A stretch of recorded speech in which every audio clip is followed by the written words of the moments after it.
जब मुझे हिट किया, मेरे ऊपर गाड़ी चढ़ाने की कोशिश की तो बाइक गिर गया। मैं साइड पे जाके लगा। जब मैं साइड पे लगा, कुरानी आयत है, लक़द खलक़नल इंसान फी अहसनि तक़वीम। इस तरह की थ्रेट्स करती रही। उसके बाद गालम गलोच कहती रही। बॉडी लैंग्वेज उस खातून की क्या थी? वो नशे में थी या वैसे कोई इमरजेंसी तो थी? मेरे ऊपर गाड़ी चढ़ा रही थी। उन्हें ये नहीं पता कि एक इंसान के ऊपर मैं गाड़ी चला रहा हूँ। क्या खातून के साथ कोई इशू हो, माजरत के साथ विद ड्यू रिस्पेक्ट वो हवा की बेटी बन जाती है, लेकिन आदम के बेटे के साथ जो कुछ होता है। मैं भी किसी का भाई हूँ, किसी का बेटा हूँ, किसी का बाप हूँ, किसी का हस्बैंड हूँ। खातून मौत के गोद में जाके इंसानियत जन्म तो लेती है, लेकिन और ये 4 टायर भी आ सकते हैं, और खातून 2 टायर्स भी आ सकती है, और पैदल भी आ सकती है, और साइकिल भी आ सकती है। तो वक्त बदलने में देर नहीं लगती। वो आपके पास आती है, माफ़ी कलामी होती है, तो आप माफ़ कर सकते हैं। आप माफ़ करने की गुंजाइश मौजूद है। हो सकता है मेरी बहनों तक ये वीडियो पहुँचे।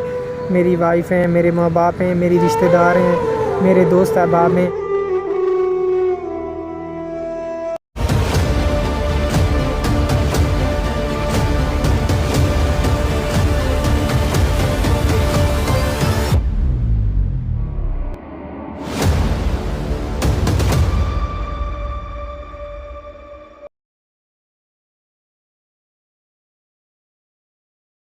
बिस्मिल्लाहिर्रहमानिर्रहीम। अस्सलाम वालेकुम नाज़रीन, मैं हूं इब्न अमीन और आप देख रहे हैं लब आज़ाद टीवी।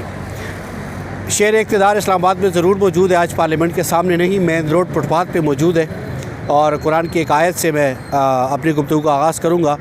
लक़द खलक़नल इंसान फी अहसनि तक़वीम, कि अल्लाह ताला ने इंसान को बहुत अहसन तरीके से तहलीक दिया है, और एक इंसान को ये हक़ हरगिज़ नहीं पहुँचता कि वो दूसरी इंसान का या इंसानियत का तौहीन करे या तज़लील करे या बेतौकीरी करे। इरफान शकील साहब हमारे साथ मौजूद है। नाम तो उसने इरफान शकील बताया। इरफान शकील साहब क्या करते हैं, और इनके साथ एक अफसोसनाक वाक़या पेश आया कि पॉलीक्लिनिक हॉस्पिटल, हम इस वक्त बिल्कुल G6 सेक्टर में मौजूद है, और मेरे अकब पे जो आप देख रहे हैं, ये इनका मोटरसाइकिल खड़ा है, और मेरे अकब में, इस पार्क के अकब में जो अपारा थाना है वो पुलिस स्टेशन है, और बिल्कुल इसके फ्रंट पे पॉलीक्लिनिक हॉस्पिटल है। पॉलीक्लिनिक हॉस्पिटल के सामने एक वाक़या आता है, पेश आता है, और इंतहाई अफसोसनाक वाक़या है कि एक खातून थी। उस खातून के बारे में मैं नाज़ेबा अल्फाज तो हरगिज़ इस्तेमाल नहीं करूँगा, क्योंकि वो किसी की माँ है, किसी की बहन है, किसी की बेटी है, लेकिन उस खातून ने इरफान शकील साहब के साथ जो नाज़ेबा किस्म के अल्फाज इस्तेमाल किए गए, गालम गलोच का इस्तेमाल किया गया, और अपनी गाड़ी से इरफान शकील साहब को हिट किया गया। इरफान शकील साहब बेसिकली एक प्राइवेट सेक्टर में जॉब करते हैं, और ये जब शाम को घर जा रहा था, छुट्टी करके ऑफ करके जब घर जा रहा था, उसके साथ अफसोसनाक वाक़या पेश आया। वो इरफान शकील साहब की ज़बानी सुनते हैं कि वो वाक़या क्या था, और असल जो कहानी है वो हो गया। इरफान शकील साहब, आप माशाल्लाह बहुत पढ़े लिखे हैं। कितना पढ़े लिखे, और आपका ताल्लुक़ कहाँ से है? मैंने MSc की हुई है अल्हम्दुलिल्लाह। तो मैं कश्मीर से मेरा ताल्लुक़ है, बाग़ आज़ाद कश्मीर से हूँ। बाग़ आज़ाद कश्मीर से इनका ताल्लुक़ है। और आप कौन सी यूनिवर्सिटी से आप पढ़े हैं? आप? मैंने अल्लामा इकबाल ओपन यूनिवर्सिटी से ही अपना मास्टर्स कंप्लीट किया था। अल्लामा इकबाल ओपन यूनिवर्सिटी से इसने डिग्री वहाँ से हासिल की, और हमारे हुकूमती इदारों के लिए और जो मुल्का इदारे हैं उनके लिए भी, और हुकूमत के लिए भी एक सवालिया निशान है कि हम शहर इक़्तिदार इस्लामाबाद में खड़े हैं, और पढ़े लिखे लोग रोडों पे बाइकियाँ चलाने पे मजबूर है। एक बहुत बड़ा सवालिया निशान है। या क्या कहेंगे, ये वाक़या हकीकत क्या है? मैंने पहले भी कुछ चैनल्स को जो है ना इंटरव्यू दिया है। तो असल में मैं जो है ना ऑफ़िस से छुट्टी करके आ रहा था, पॉलीक्लिनिक के पास से गुज़र रहा था। वहाँ साइड पे कोई एक्सीडेंट लग रहा था, कोई छोटा मोटा एक्सीडेंट हुआ था, तो वहाँ पे रश था। मैं जब वहाँ से गुज़र रहा था तो पीछे से हल्का सा किसी गाड़ी ने मुझे हिट किया। जब एक दफ़ा हिट हुआ तो चूँकि हल्का सा लगा था, तो मैं आगे को निकल गया, मैं रुका नहीं। आगे डेढ़ दो कदम चला हूँगा तकरीबन इतने फासले पे। तो पीछे से जब दोबारा हिट हुआ मैं जब दोबारा हिट हुआ तो मैंने जो है ना तो बाइक को साइड पे कर दिया। चूँकि हिट होने के साथ उन्होंने हॉर्न के ऊपर हाथ रख दिया, और हॉर्न बजाते ही रहे।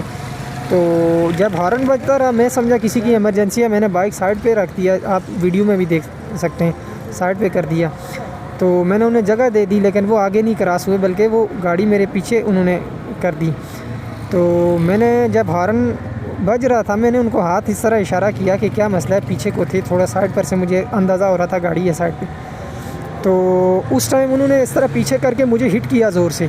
जब मुझे हिट किया, मेरे ऊपर गाड़ी चढ़ाने की कोशिश की, तो बाइक गिर गया। मैं साइड पे जाके लगा। जब मैं साइड पे लगा, मैं उठा हूँ। जब मैं उठा तो उसके बाद उन्होंने दोबारा पीछे करके फिर मेरे ऊपर गाड़ी चढ़ाने की कोशिश की। जब दोबारा उन्होंने गाड़ी चढ़ाने की कोशिश की तो मैंने बोनट पे गुस्से से हाथ मारा। मैंने कहा क्या मसला है। जब बोनट पे मैंने हाथ मारा तो वो बीच में से खातून निकली। चूँकि मुझे नज़र नहीं आ रही थी, साइड पे उन्होंने जालियाँ लगाई हुई थी ब्लैक कलर की, तो वो रोशनी नहीं पड़ रही थी प्रॉपर, तो मैं उनको देख नहीं पा रहा था। तो जब वो बाहर निकली मुझे पता लगा कि ये खातून है। फिर उसके बाद जो उसने किया, पहले तो मुझे थ्रेट की कि मैं आपको ऐसी जगह पहुंचाऊंगी कि आपको पता ही नहीं लगेगा, आप इस तरह की थ्रेट्स करती रही। उसके बाद गालम गलोच कहती रही।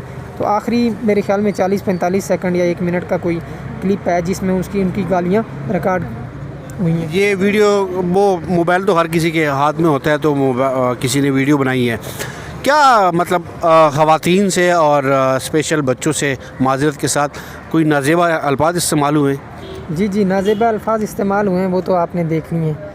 तो बस हमारी रिक्वेस्ट है, हर बंदा बाइज़्ज़त है, ख्वाह वो बाइक वाला है, ख्वाह गाड़ी वाला है, हर बंदे की रिस्पेक्ट करें। तो इस तरह अगर हम करेंगे तो बड़ा मुश्किल है। फिर इसके बाद क्या हुआ? वो खातून चली गई, लड़ाई उधर ख़त्म हो गई थी या क्या हुआ था? कोई एक आदमी आए बीच में, उन्होंने थोड़ा सा जो है ना तो मुझे साइड पे करने की कोशिश की। चूँकि वो मेरे पीछे जिधर मैं साइड पे हूँ वो मेरे पीछे हो जाती, वो जो है ना वो साइड पर नहीं हो रही थी। फिर वो बंदा बीच में आया तो उसने थोड़ा सा मुझे साइड पे किया। फिर मैं बाइक अपना उठाता हूँ, उसके बाद उन्होंने फिर बाइक को वो तोड़ने की कोशिश की। तो उसके बाद फिर वो गालम गलोच करती हुई वापस गाड़ी में बैठी और चली गई। तो गाड़ी का नंबर, गाड़ी का कलर या उस खातून का कोई खुलिया, कोई कद कार्ड याद है? खातून का हुलिया तो मुझे ज़ाहिर बात है वीडियो में भी आप देख सकते हैं, क्लियर है। बाकी ये है कि गाड़ी का मैंने नंबर नहीं देखा, लेकिन वीडियो के अंदर से जो नंबर एक नज़र आ रहा है कोई थोड़ा क्लियर नहीं है। बहरहाल नंबर वीडियो के अंदर है और कलर भी गाड़ी का वीडियो के अंदर है, सिल्वर कलर लग रहा है। इरफान, दूसरा ये कि इरफान शकील साहब, आप ये बता दीजिएगा कि उस खातून के ख़िलाफ़ आपने कोई एप्लीकेशन, कोई FIR, क्योंकि हमारे खातून के साथ कोई इशू हो माज़रत के साथ, विद ड्यू रिस्पेक्ट वो हवा की बेटी बन जाती है, लेकिन आदम के बेटे के साथ जो कुछ होता है उनके लिए हमारे मुख्तलिफ NGOs मैदान में क्यों नहीं आती? कुछ कहना चाहेंगे आप? देखें, ख्वाह खातून करे या मर्द करे, सबके साथ इंसाफ होना चाहिए।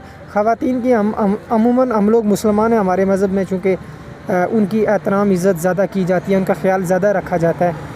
तो बस ये है कि मैंने भी आपने मुझे देखा है कि मैंने उनकी रिस्पेक्ट ही की है, मैंने उनके साथ कोई बदतमीज़ी भी नहीं की। लेकिन उनका एक ही कहना था कि आपने गाड़ी को हाथ क्यों लगाया। लेकिन वो मेरे ऊपर गाड़ी चढ़ा रही थी, उन्हें ये नहीं पता कि एक इंसान के ऊपर मैं गाड़ी चला रहा हूँ, क्या इसको इतना भी हक़ नहीं है कि वो गाड़ी के ऊपर हाथ लगा दे। बोनट के ऊपर मैंने हाथ मारा था। खातून मौत के गोद में जाके इंसानियत जन्म तो लेती है, लेकिन उसको ये हक़ हरगिज़ नहीं है कि वो इंसानियत की तज़लील करे। तो आपने कोई एप्लीकेशन वगैरह दायर की है? जी हाँ, मैंने एप्लीकेशन दायर कर दी है। तो उसके ऊपर कोई एक्शन, कोई रिएक्शन, कोई चीज़ सामने आई है? मुझे एक मैसेज आया था, उसके ऊपर जो है ना तो कोई प्रोसीडिंग, मतलब कोई अभी कार्रवाई उसमें अमल में लाई जा रही है। तो इंशाल्लाह उम्मीद है मुझे अपने इदारों से। तो बात यह है कि ये हमारे लिए ऐसा इंसाफ हो कि ताकि आइंदा के लिए मर्द हों या ख़वातीन हों, कोई भी हो, तो वो इस चीज़ को समझे कि हमने किसी के साथ ज़्यादती नहीं करनी। इस मुल्क का हर शहरी बाइज़्ज़त है, इसे हमें हर इंसान की इज़्ज़त करनी चाहिए और हर इंसान का ख्याल करना चाहिए। जैसे उन्होंने 2 दफ़ा हिट की, मैं बिल्कुल भी गुस्से में नहीं था, लेकिन जब हॉर्न बजा रही थी मैंने इशू पूछा। उसके बाद उन्होंने जब गाड़ी ऊपर चढ़ाने की कोशिश की, उसके बाद मैंने बोनट के ऊपर हाथ मारा। तो उस खातून से अगर दोबारा मुलाकात हो, या मैं भी कि अगर ये वीडियो उनकी नज़रों के आगे से गुजरी हो, तो आप उनको कोई मैसेज देना चाहेंगे कि जो कुछ हुआ अगर वो आपके सामने आके कोई आपसे माज़रत कर ले तो आप माफ़ करने की गुंजाइश है? बात यह है कि मैं ख़वातीन वो मेरी बहनों की तरह हैं, मेरी ना उनसे कोई दुश्मनी है ना मेरी उनसे कोई इस तरह का मामला है। लेकिन उन्होंने जो काम किया, उन्होंने मैं भी किसी का भाई हूँ, किसी का बेटा हूँ, किसी का बाप हूँ, किसी का हस्बैंड हूँ। तो उन्होंने मेरे ऊपर गाड़ी चढ़ाने की कोशिश की है। आज उन्होंने क्या पता इससे पहले कितने लोगों को कुचल चुकी हूँ, इस बात का तो नहीं पता। ऐसे ही लोग होते हैं जो माशरे में। आप इरफान शकील साहब और उस खातून से और तमाम ख़वातीन से माज़रत के साथ, आप माशाल्लाह पढ़े लिखे हैं, तो उस टाइम बॉडी लैंग्वेज उस खातून की क्या थी? वो नशे में थी या वैसे कोई इमरजेंसी थी? मुझे कुछ समझ नहीं, चूँकि मुझे नशे का नहीं पता कि उन्होंने नशा किया हुआ था या नहीं किया हुआ था, मुझे कुछ आइडिया नहीं हुआ है। मैं इस बारे में कुछ अपनी तरफ से नहीं कह सकता। मुझे उसकी आपने लैंग्वेज सुनी है, उसकी सारी चीज़ें वीडियो है, आप सब लोग जज कर सकते हैं, लेकिन मुझे कोई आइडिया नहीं है। की तौकीरी की गई है उस खातून की जानिब से, और मैं इंसानियत के नाते अपनी तरफ से आपको माजरत करता हूँ। और आपकी जो दिल आज़ारी हुई है इस वक्त हज़ारों के हिसाब से लोग आपको देख रहे हैं, मैं अपनी तरफ से, आप हमारे भाई हैं, अपनी तरफ से आपको माजरत करते हैं। और नाज़रीन, आखिर में ये बात ज़रूर बता दूँ कि इस रोड पे पैदल चलने वाला, साइकिल चलाने वाला और मोटरसाइकिल चलाने वाला और 4 टायर गाड़ी चलाने वाला, और कानून के मुताबिक हर शहरी का उतना हक़ है जितना 4 टायर वालों का है, जितना 2 टायर्स वालों का है। आज अगर इनके 2 टायर्स हैं तो वक्त बदलने में देर नहीं लगती, और ये 4 टायर भी आ सकते हैं, और उस खातून 2 टायर्स भी आ सकती है, और पैदल भी आ सकती है, और साइकिल भी आ सकती है। तो वक्त बदलने में देर नहीं लगती। इंसानियत सबसे बड़ा मज़हब है, इंसानियत की कदर कीजिए, एक दूसरे का साथ दीजिएगा, जियो और जीने दो पॉलिसी को अपनाते हुए एक दूसरे का कदर ज़रूर कीजिएगा। और ख़ातून अगर वो देख रही है बता दे खुद इस वीडियो को, तो इस चैनल के तवस्सुत से आप उनसे माफ़ी कलामी भी कर सकती है, और इस मामले को रवा दबा भी कर सकती है। अगर वो आपके पास आती है, माफ़ी कलामी होती है, तो आप माफ़ कर सकते हैं, आप माफ़ करने की गुंजाइश मौजूद है। देखें, ये बात की बात है, लेकिन जो उन्होंने मेरे साथ किया उन्होंने बहुत ज़्यादा, ये बरी रोड में उन्होंने मेरे साथ जो किया है, मेरी बहनें भी सुन रही हैं, हो सकता है मेरी बहनों तक ये वीडियो पहुँचे, मेरी वाइफ हैं, मेरे माँ बाप हैं, मेरी रिश्तेदार हैं, मेरे दोस्त अहबाब हैं, उनके ऊपर क्या गुजरी होगी। हमारी हमदर्दी इस वक्त बहुत सारे लोग जो देखने वाले तमाम की हमदर्दी आपके साथ मौजूद है। और मैं एक बार फिर कहता हूँ कि मैं अपनी तरफ से आपको माजरत करता हूँ, आप हमारे भाई हैं। नाज़रीन, हमेशा की तरह दुआ और उम्मीद है कि हमारा मुल्क पाकिस्तान और रियासती इदारे बेहतरी की तरफ जाए। इजाज़त दीजिए, अल्लाह हाफ़िज़।